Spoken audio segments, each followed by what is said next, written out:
कुंदे कुंदे अकलंग देव सम आगम को कहते निर्भय, इसीलिए चहुदिग में गूंजा विद्या गुरुवर की जय जय। बोलो आचार्य गुरुवर विद्यासागर जी महाराज की जय। मुनि श्री कुंथु सागर जी महाराज के साथ सारथी सेवा समूह लाया है एक संस्मरण श्रृंखला जिसका नाम है गुरु स्मरण संस्मरण। तो आज का संस्मरण क्रमांक 29 है बंदरों का प्रेम।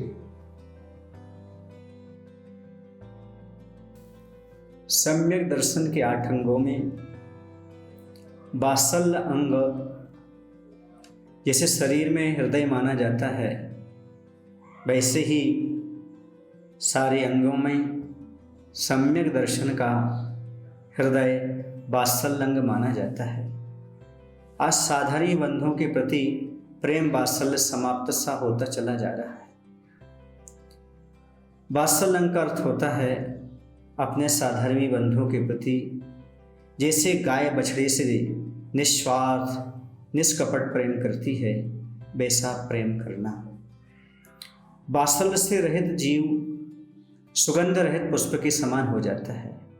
जैसे पुष्प में सुगंध ना हो तो उसका कोई महत्व नहीं होता, वैसे प्रेम और वात्सल्य के बिना धर्मात्मा का कोई जीवन नहीं होता। यह प्रेम वात्सल्य हमें अपने साधारण भाइयों से रखना चाहिए। यह प्रेम दया की भाषा तो त्रेंच भी समझ जाते हैं और त्रेंच भी अपने साधर्मी का सहयोग करते हैं। ऐसा ही एक प्रसंग उस समय का है जब आचार्य भगवंत अतिशय क्षेत्र रामटेक जी में विराजमान थे। आपको पता है वहाँ पर बहुत सारे बंदर रहा करते हैं। प्रातःकाल पेड़ की छाँव में गुरुदेव विराजमान थे। उसी समय मैं भी उनकी छत्र छाया में बैठा हुआ था। उसी समय कुछ सावकगण दर्शनार्थी आए, चावल द्रव्य नैवेद्य आदि लेकर के आचार्य भगवान के सामने पाटे पर चढ़ा दिए और श्रावक चले गए। इतने में एक छोटा सा बंदर का बच्चा वहाँ भागता हुआ आया और वह नैवेद्य को उठाने लगा। इतने में और श्रावक दर्शनार्थी आ गए। वो वहीं पर नैवेद्य छोड़ करके पेड़ की ओर भागा और वह डाली से लटकने लगा। जैसे वह डाली को पकड़ करके दूसरा हाथ भी उसे पकड़ना चाह रहा था, दूसरे हाथ से, इतने उसका हाथ छूट जाता है और उसके मुख से आवाज़ निकलने लगती है बच्चे की, चीखने की। उसकी माँ जो मादा बंदर वहाँ पर अपनी भोजन सामग्री को ग्रहण कर रहा था, दौड़ करके आ गई और आने के बाद उसने उसे ऊपर ही झीलने का प्रयास किया। बहुत सारे जितने बंदर थे आसपास वह सब आ गए और सारे बंदरों ने उसे ऊपर ही झील लिया, नीचे नहीं गिरने दिया और वह बच्चा सुरक्षित अपनी माँ के पास पहुँच गया। यह सब हम और आचार्य भगवंत देख रहे थे और ऐसा लगा जैसे कि सभी के सभी जो बंदर थे वह दया से वात्सल्य से भरे हों। मैंने कहा देखो आचार्य जी, उन्होंने बंदर को नीचे नहीं गिरने दिया, सभी ने आकर के और उस बंदर को, छोटे से बंदर को संभाल लिया। तब आचार्य जी चिंतन में डूब गए और बोलते हैं, सुनो कुंथु, त्रेंचों में भी मातृत्व भाव होता है। ये माँ की ममता है जो भोजन भी छुड़ा करके और अपने बच्चे की रक्षा के लिए दौड़ पड़ती है। एक माँ की ममता है, तभी तो मादा बंदर अपना भोजन छोड़कर बच्चे को बचाने के लिए आ गई। और दूसरी बात है, इन सही बंदरों के अंदर प्रेम और वात्सल्य है, तभी तो सब उसे बचाने के लिए दौड़ पड़े। आचार्य जी इस चिंतन से हमें पहली शिक्षा दे रहे हैं कि माँ की ममता का कोई पार नहीं होता।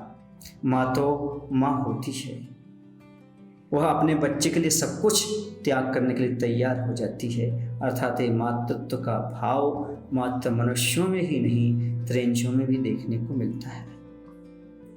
दूसरी बात यह हमारे लिए मिल रही है, दूसरी शिक्षा यह भी मिल रही है कि हमें साधर्मी बंधु से कैसे प्रेम करना चाहिए उन पर आई हुई बाधाओं को, कष्टों को कैसे निवारण करना चाहिए, एकजुट होकर के जिस सारे बंधु उसे बचाने के लिए पहुंच गए, वैसे यदि अपने साधारी बंधु पर कोई दिक्कत आ जाए, कोई संकट आ जाए, कोई परेशानी आ जाए, तो हम सभी को मिलकर के उसके संकट को दूर करना चाहिए, परेशानी को दूर करना चाहिए। धन्य है गुरुदेव जो स्वयं सभी को वात्सल्य एवं आशीर्वाद लौटाते रहते हैं एवं हम सभी को प्रेरणा भी देते हैं कि साधर्मी के प्रति वात्सल्य भाव रखना चाहिए, निस्वार्थ प्रेम करना चाहिए। मैं कहता हूँ भैया, मानो या ना मानो, पर यह एक हकीकत है, साधु एवं सावक समाज में अब आज वात्सल्य की बहुत ज़रूरत है, वात्सल्य की बहुत ज़रूरत है। तो हम सभी लोग गुरु महाराज से सीखें कि अपने साधर्मी के प्रति वात्सल्य कैसे रखना चाहिए। आज मात्र पुस्तकों तक ही वात्सल्य अंग रह गया है, प्रवचन तक ही रह गया है। आज एक दूसरे साधर्मी को समझने की आवश्यकता है, चाहे वह श्रावक हों चाहे साधु हों, एक दूसरे के साथ प्रेम के साथ रह करके धर्म की भावना करें। बोले महावीर भगवान की जय। आचार्य गुरुदेव भगवान श्री विद्यासागर जी महाराज की जय।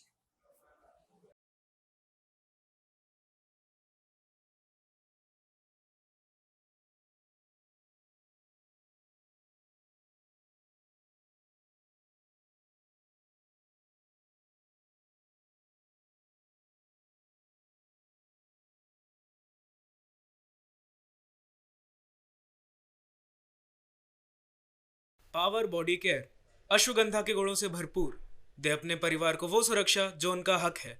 संपर्क करें 9425462862।